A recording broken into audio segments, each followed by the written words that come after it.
Guys, meron naman akong bisita.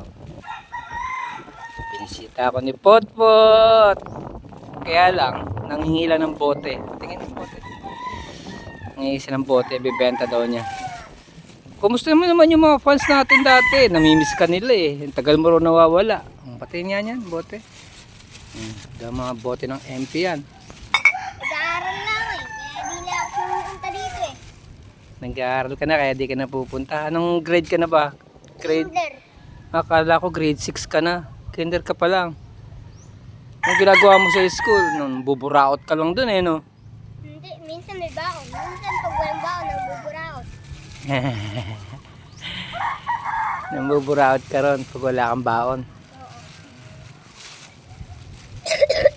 Talaga nakasalampa ka pa talaga sa lupa, ano? Ang cute mo talaga, no, pag madusing. Hindi ka pogi pagka malinis ka eh. Mas bagay sa'yo. Alam mo ba may bata na pag madusing ang cute.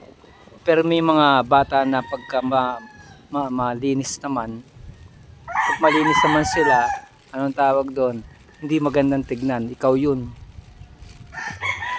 Pag malinis ka, hindi ka magandang tignan.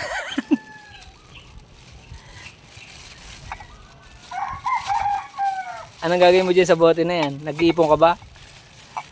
Wala nga ako maipon-ipon eh. Wala ka nang maipon-ipon. Oo, talaga. Ganap ka lang ako sa damuhan. Ganap ko sa damuhan. Kumain ka na ba ang tanghalian? Anong inulam niyo? Anong inulam niyo? Pansit kanton. Pansit canton? Ulam tanghalian? Okay. Masarap yun. Okay din yun. Gusto mo bang kumain dito? Masarap ulam namin. Sinigang na baboy. Sige. Nagutom pa kasi ako eh.